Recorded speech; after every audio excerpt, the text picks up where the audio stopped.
ఈరోజు మేము సమ్మెకు వెళ్ళాలనే ఉద్దేశం లేకున్నా కానీ ప్రభుత్వం యొక్క పరిపాలన వల్ల ప్రభుత్వం యొక్క మా మీద ఉన్న డిమాండ్స్ను వేయడం వల్ల ఈరోజు సమ్మెకు వెళ్ళడం జరుగుతుంది.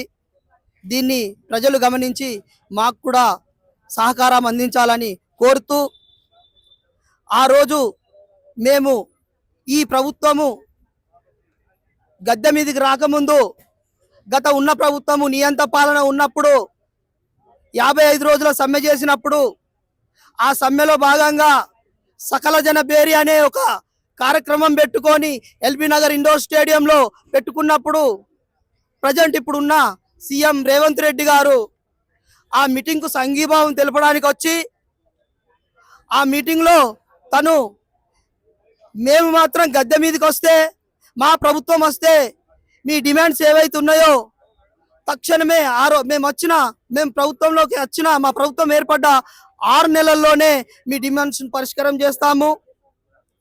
మిమ్మల్ని మొదటి డిమాండ్ ఏంటంటే ప్రభుత్వంలో విలీనం చేసుకొని ప్రభుత్వ ఉద్యోగులతో సమానంగా అన్ని మీకు వచ్చేలా చేస్తాను, ప్రతి సమస్య మీ సమస్యని నా సమస్యగా భావించి చేస్తానని చెప్పి కల్లిబొల్లి మాటలు చెప్పి మమ్మల్ని రెచ్చగొట్టి అప్పుడున్న ప్రభుత్వాన్ని గద్దెదించేలా చేసి ఇప్పుడున్న ప్రభుత్వానికి మేము కూడా ఆయన మాటలు నమ్మి ప్రతి ఒక్క ఉద్యోగి ఒక సైనికుడిలా పనిచేసి యావత్ తెలంగాణ మొత్తం ఒక సైనికుడిలా పనిచేసి ఈ కాంగ్రెస్ ప్రభుత్వాన్ని ఎన్నుకోవడానికి ముందుండి కష్టపడ్డది మేమే అని సగర్వంగా చెప్పుకోవడం జరుగుతుంది. నిజానికి ఆ రోజు ఆర్టీసీ ఉద్యోగులే ముందుండి చేయడం వల్ల తెలంగాణకు మొత్తం యావత్ తెలంగాణ మా సమ్మెను చూసి తర్వాత చెలించిపోయి ఈ మా యొక్క క్యాన్వేజింగ్ చూసి అందరూ మద్దతిచ్చి కాంగ్రెస్ గెలవడానికి కారణమయ్యాము. సరే గెలిపించుకున్నాము, ఈ ప్రభుత్వం మాకు మంచి చేస్తుంది కదా అన్న ఉద్దేశంతో 6 నెలల వరకు వేచి చూసాము. 6 నెలల తర్వాత పోయి అడిగిన తర్వాత కొంచెం టైం ఇవ్వండి, మొన్ననే వచ్చాము కదా, కొంచెం సర్దుబాట్లు ఉంటాయి కదా అని చెప్పారు వాళ్ళు.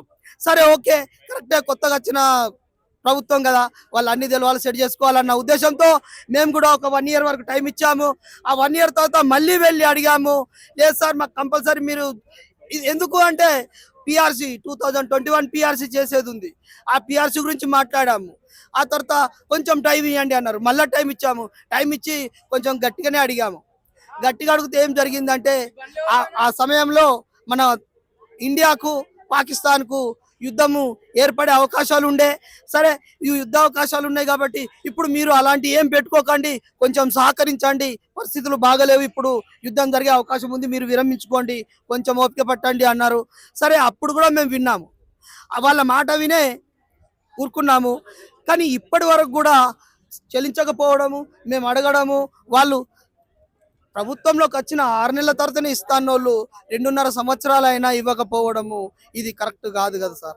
మళ్ళీ ఇంకోటి మెయిన్ ఏంటంటే, సరే ఇప్పుడు ప్రభుత్వం లేదు, మళ్ళీ వీరు కొత్త పథకాలు పెట్టి మా ఆర్టీసీల మీదనే రుద్ది దాన్ని విజయోత్సవ సభలుగా మార్చుకొని మేము మహిళలకు ఇంత చేసిన మహాలక్ష్మి పథకం పెట్టి ఇవన్నీ చేసుకున్నప్పుడు మరి మాది కూడా చూడాలి కదా, మా కష్టాన్ని కూడా మీరు గుర్తించాలి కదా ప్రభుత్వము. ఆ లెక్కన మాకు ఇవ్వాల్సిన ఇస్తే మేము ఈరోజు సమ్మెకు దిగే వాళ్ళం కాదు కదా. మాది మొట్టమొదటి డిమాండ్ మా సొంతగా పెట్టుకున్నది కాదు, ఎవరైతే వాళ్ళు మేనిఫెస్టోలో పెట్టి వాళ్ళు అనౌన్స్ చేసిర్రో ఆ డిమాండ్నే పరిష్కరించమని ఈరోజు మేము ఇక్కడ ధర్నా చేయడం జరుగుతుంది.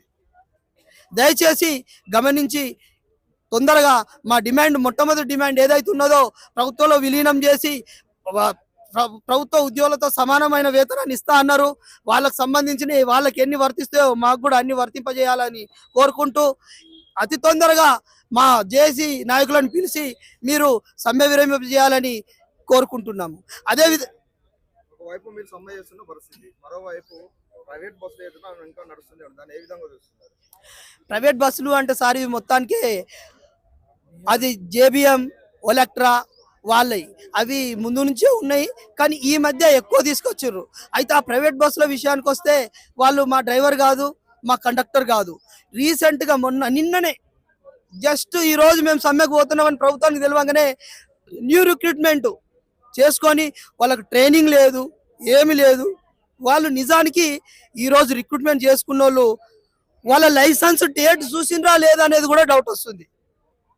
వాళ్ళు ఆటో నడిపినరా, క్యాబ్ నడిపినరా, రిక్షా నడిపినరా, ట్రాక్టర్ నడిపినరా, అసలు ఏమి నడిపిర్రు అనేది చూసిండ్రో లేదో. యాక్చువల్లీ మా డిపార్ట్మెంట్ నుంచి ఒకవేళ డ్రైవర్ రిక్రూట్మెంట్ కావాలంటే 3 నెలల ట్రైనింగ్ ఉంటుంది సార్.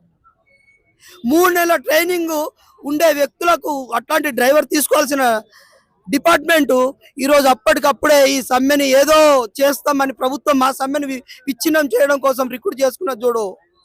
ఈరోజు అట్లాంటి వాళ్ళని తీసుకోవడం వల్ల కరీంనగర్లో జరిగిన యాక్సిడెంట్ నిదర్శనం. ఈరోజు కరీంనగర్లో జరిగిన నిదర్శనం. అట్లాంటి ఇంకెన్ని జరుగుతాయో తెలియదు. దానికి మొత్తం పూర్తి బాధ్యత ప్రభుత్వమే వహించాలి. ప్రజలు కూడా అర్థం చేసుకోవాలి. ప్రజలు అర్థం చేసుకొని అట్లాంటి బస్సులలో ఎక్కకుండా మా సమ్మెకు మద్దతు ఇచ్చి మా డిమాండ్స్ ఏ ఉన్నాయో అవి పరిష్కరించడానికి మీరు కూడా మీ తోడ్పాటు ఉండాలని కోరుకుంటున్నాం. అదేవిధంగా ఈరోజు ఎవరైతే రిక్రూట్మెంట్ కోసం అవుట్సోర్సింగ్ లో వచ్చి ఈరోజు జాబ్ చేస్తున్నారో వాళ్ళకు ఒక విన్నపం. తమ్ముడు, బ్రదర్, సిస్టర్స్, మా డిమాండ్ మా లెక్కన మా దాంట్లో ఏముంది అంటే మా మేనిఫెస్టోలో అవుట్సోర్సింగ్ కాకుండా డైరెక్ట్ ప్రభుత్వ పరంగానే రిక్రూట్మెంట్ చేసుకోవాలని ఉంది. మీరు ఎలిజిబులే, మీరు అప్లై చేసుకుని వచ్చారు కదా, అదే డైరెక్ట్ ప్రభుత్వ జాబ్లు వస్తే మీ పరిస్థితి వేరుంటుంది, మీ లైఫ్ వేరుంటుంది. ఈ 20,000కు 18,000కు చేసి ఈ రోజు మా సమ్మెను ఫెయిల్ చేయకండి. ఈ రోజు మా సమ్మె సక్సెస్ అయితే రేపు మీరు కాబోయే గవర్నమెంట్ ఎంప్లాయీస్ అవుతారని తెలియజేస్తున్నాను. ఈ విషయాన్ని గమనించి మీరు కూడా మాకు మద్దతు ఇవ్వాలని కోరుకుంటున్నాను.